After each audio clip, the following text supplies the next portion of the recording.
Tell me, Muse, of the rover, the man who wandered far and wide after he sacked the holy city of Troy.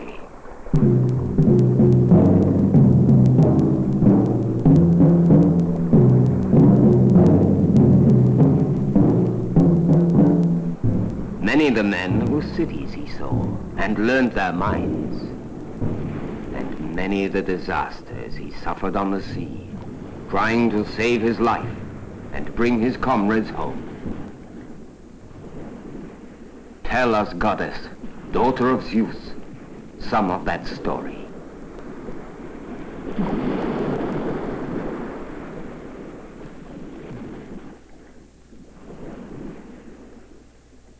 So begins one of the finest stories ever told, and one of the most famous.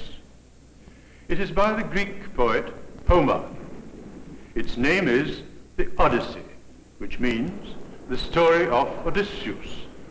Odysseus, the ancient Greek adventurer, liar, and hero. The time is 3,000 years ago. The place is the Mediterranean Sea, studded with rocky islands, cut by tricky currents and raked by sudden storms. The Mediterranean is a challenge to every daring sailor. Odysseus himself, daring and skillful as he was wrecked and lost his ship and all his crew.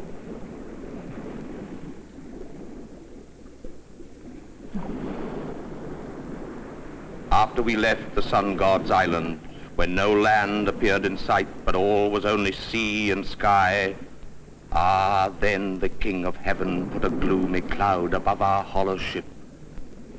The sea grew dark below.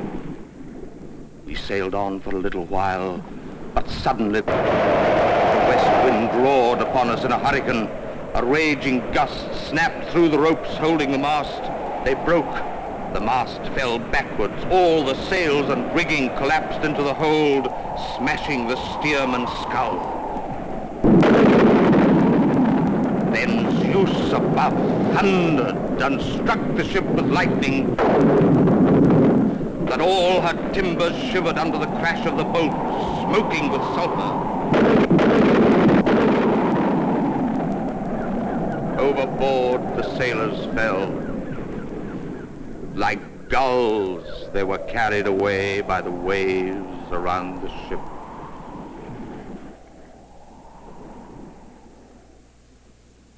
For us, the sea is the sea, water and weather and clouds and the blue sky above. The land is the land, earth, trees, mountains, not for the ancient Greeks. For the ancient Greeks, the whole of nature was populated by gods and spirits. Islands, cities, mountains, the sea, all had their guardian divinities. And above them all, the embodiment of all power and justice, was the king of gods and men, Father Zeus. Shame upon all mankind! How they blame the gods! From us they say their troubles come, but they themselves, they suffer through their own willful folly and sin.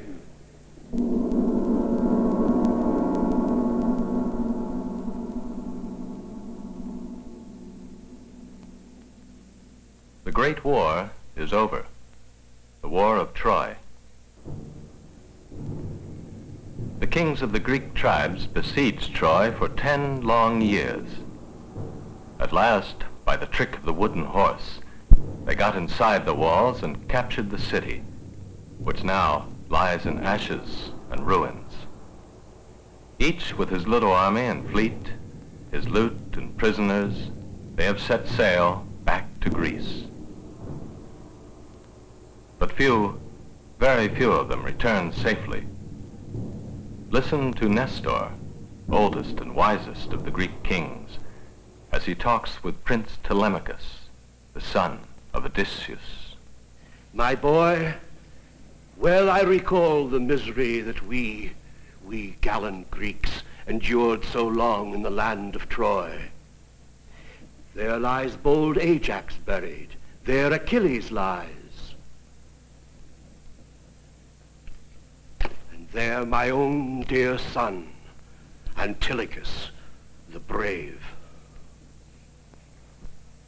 For 9 long years, we struggled to destroy the Trojans with every stratagem. God made our victory hard. And when at last we captured Priam's lofty city and sailed away to be wrecked or storm-tossed on the voyage, why then, even then, God made our homecoming a horror.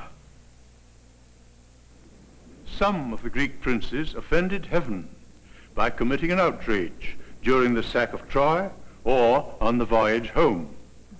Others made the return journey only to find that, well, 10 years is a long time.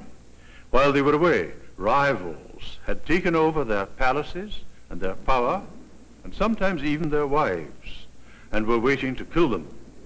So died the leader of them all, King Agamemnon. When Odysseus visited the world of the dead, he saw his former chief among the ghosts and heard him tell the story. Noble son of Laertes, wise and cunning Odysseus, I did not die at sea fighting a fearful storm. I was not attacked on land in open fight. No. Aegisthus planned and carried out my death, helped by my devilish wife. Inviting me to his home, he gave me dinner and killed me like an ox killed at the stall.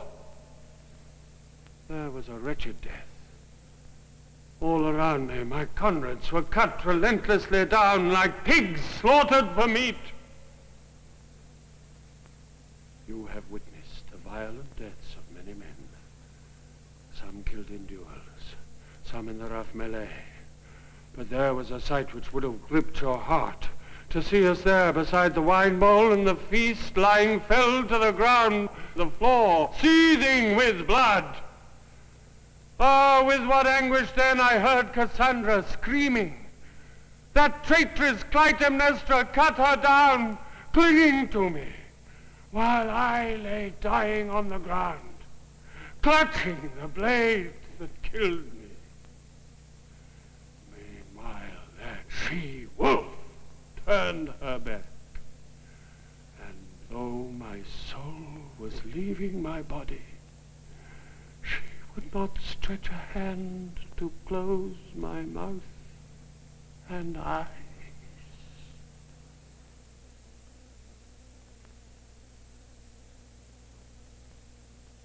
The cleverest of the Greek heroes was Odysseus. He needed all his wit and wiliness, for he had both these dangers to face: rivals taking over his home and the anger of a god. Odysseus had angered Poseidon, god of the sea. So his fleet was destroyed in a storm. Later, his own crew offended the god of the sun by eating his sacred cattle. So they and the ship were sunk, while Odysseus was cast away on a remote island. And there he remained for 7 years, like one of the pathetic displaced persons left derelict at the end of the Second World War. Odysseus dropped out of sight.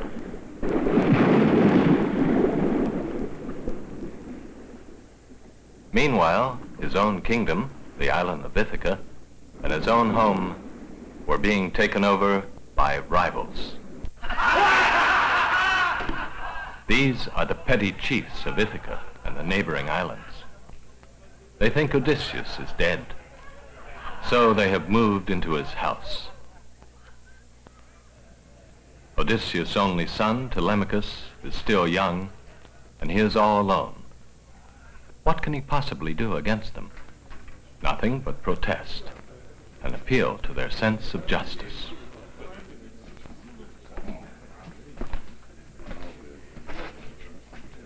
Listen to me, you men of Ithaca.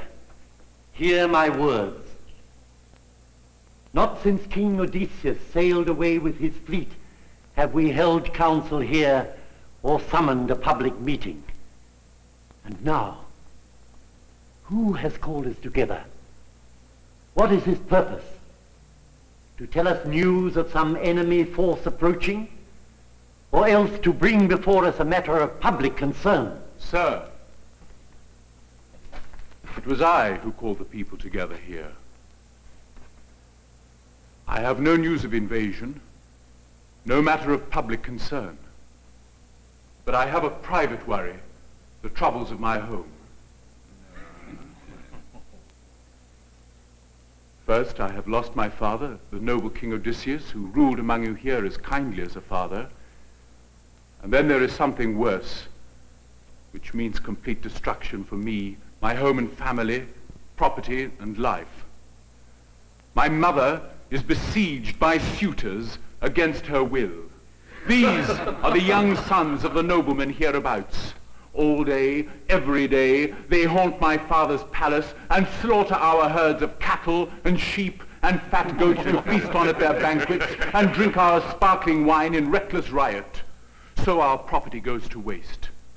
We have no champion like Odysseus to protect us, and I cannot possibly resist them.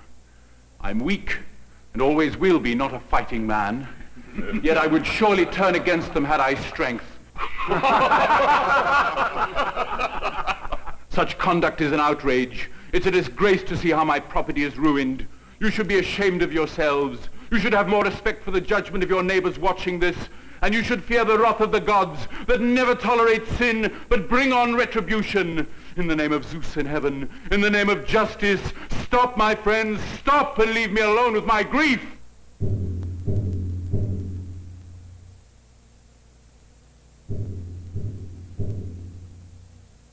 Telemachus, your speech is proud, and your temper is violent. How dare you try to throw blame and disgrace on us?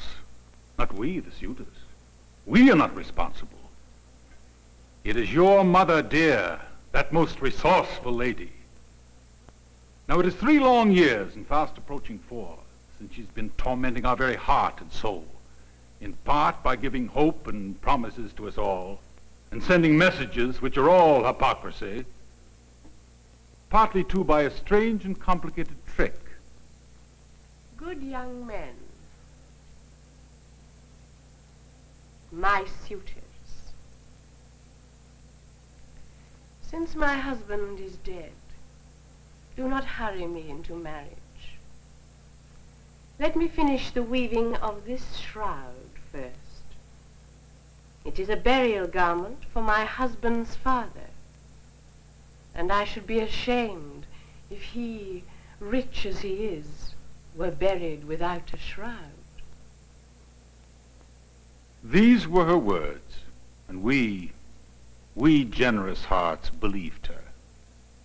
Then she began and wove the garment every day, and every night she sat by torchlight and unwove it. And so for 3 long years she cheated all her suitors. But when the 4th year came and time was rolling on,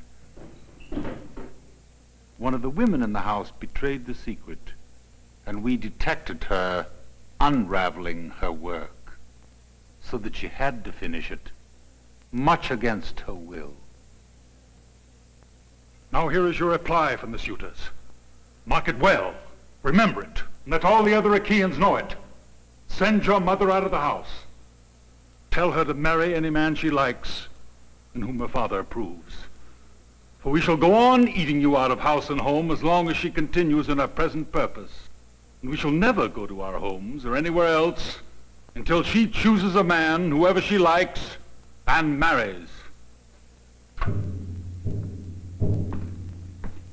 Antinous, I cannot drive her out of the house. She gave me birth. She brought me up. Odysseus is far away, whether alive or dead. But heavy compensation must be paid to her father should I send her back. Yes, and my own father will punish me also. So will the gods when my mother calls down upon me bitter curses of hate leaving her home. And all my fellow citizens will be indignant. No, I shall never tell her to go. But you, if you have any sense of shame among you, leave my house at once. Look elsewhere for your dinner. Visit each other in turn and eat what belongs to you. Yet if you think it is a nobler thing and better to waste the substance of a single defenseless man, then go on, ruin me. I pray the immortal gods that Zeus in time may send retribution upon you, that you may perish here, in my house, unavenged!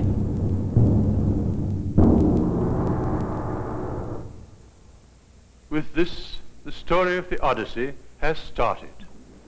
Or rather, the stories. It has a magnificently complicated plot, the Odyssey. Homer tells not one tale, but three interlocking tales. First, how Odysseus escaped from the lonely island and made his way home, and, against tremendous odds, recaptured his kingdom. Second, the story of his young son, Telemachus, growing up and becoming a man. And third, a long, long flashback, the tale of Odysseus' adventures in his years of wandering, between the capture of Troy and his being marooned on the distant island. How skillfully Homer seizes your interest at once. He doesn't begin at the beginning. You get that through the flashback. He doesn't begin in the middle. He begins very near the end and moves right into the heart of the action, only a few days away from the final crisis. When he launches the story, the three main characters are far separated from each other. Telemachus, as we have seen, is at home, but alone and friendless in his father's house, taken over by the tough suitors and the faithless servants. As for Odysseus, he is 1,000 miles away on the remote island. He has been living with a beautiful nymph of the island, Calypso. She has offered to make him immortal if he will stay there as her husband. This would appeal to many a younger and shallower man, like being shipwrecked on Balahai and living there forever. But for Odysseus, it is not like real life. For him, real life means a home, a family, responsibilities, a place in the world. Without real life, Odysseus feels as though he were already dead.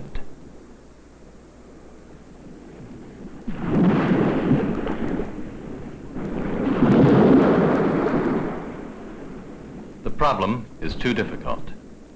Not even the cleverest man in the world can solve it without the help of the gods. And a god does help. The third main character, Athena, remembers Odysseus and puts his case before the council of the gods.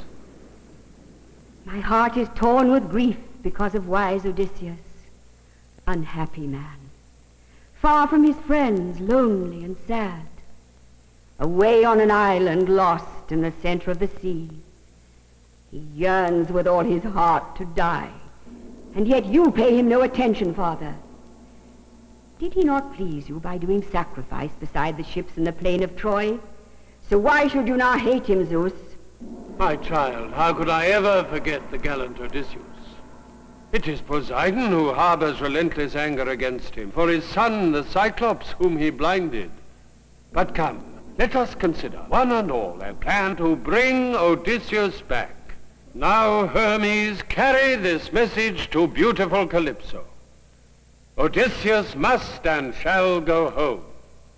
He will sail alone for 20 days at sea, in danger, on a raft, till he arrives at the rich island of the Phaeacians. They will honor him highly and give him splendid presents and take him in a ship to his beloved home. From this point, the three main characters begin to move towards one another. Athena leaves heaven.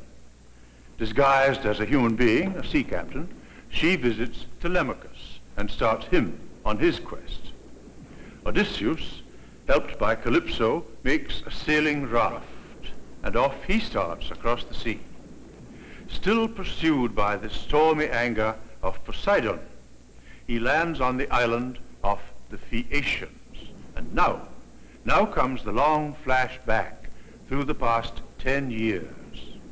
Homer brings it in so easily that it seems quite natural, although it's a triumph of the storyteller's skill. Odysseus is being entertained at a banquet by the king of the Phaeacians. Clearly a noble stranger, he has not told his name. A blind minstrel has just sung a song telling of the last days of the Trojan War, the adventure of the wooden horse, of which Odysseus was the leader. Now, at last, reminded by the minstrel's song of all that he has been through, Odysseus reveals his true identity. I am Odysseus, son of King Laertes, famed on earth beneath, in heaven above, for cunning. My home is Ithaca, standing out in the sea and marked by one tall mountain forest-clad. All round are many other islands lying close together, further east and closer to the mainland. But Ithaca sits low on the horizon westwards. She is a hard, rough place, but a good mother of men. Nowhere in the world is any place sweeter than home. And now, in a splendid long narrative, Odysseus tells of his exploits since the fall of Troy. How he heard the bewitching song of the sirens, but escaped. How he was captured by the cannibal giant, Polyphemus, but made him drunk and blinded him and got out of his cave by a trick. How he outfaced the sorceress Circe, who had changed his men into animals and made her undo her magic. And how he ventured to the frontiers of the land of the dead and spoke with ghosts. In themselves, these are fine stories, but within the whole poem, their purpose is to make us realize how daring and resourceful Odysseus is. Not only brave, but endlessly inventive. Yes, and lucky.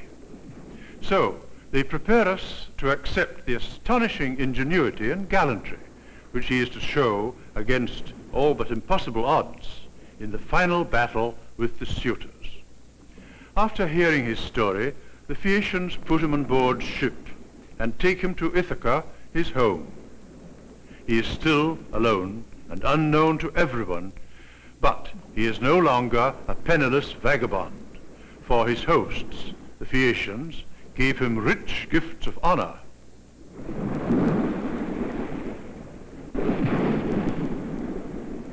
Safely home is Odysseus, but he is not safe at home. What would happen if he simply walked straight to the door of his house and ordered the suitors out? There are over 100 of them. They would simply pick a quarrel with him and surround him and finish him off.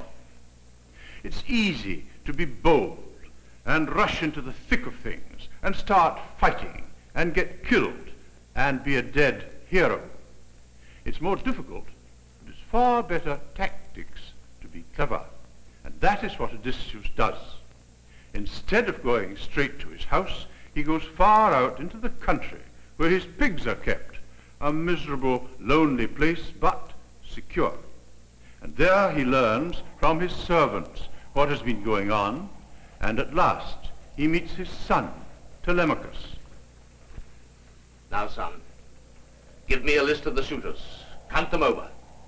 I want to know how many and how strong they are, and lay out in my mind a full plan of campaign to see if you and I together can attack them without assistance, or will need others to help. Father, I've heard you praised for strength and wisdom, but what you say is far too bold. 2 men alone could never fight so many warriors. There are far more than 20. Well, listen to the count. 52 in all come from Dulichium, all young and strong, all chosen men with 6 retainers. From Sami, 24, and 20 from Zakynthus. From Ithaca itself come 12 men of the best. While we have only 4 servants beside ourselves. If we stand up inside the house against so many, then you may pay in blood and tears for your revenge. No, Father, what we need is allies. Think of some. Allies. We have Athena. We have Father Zeus. Excellent allies, yes, but they are in heaven. No. When they hear the war cry, they will be beside us when you and I attack the suitors in our palace.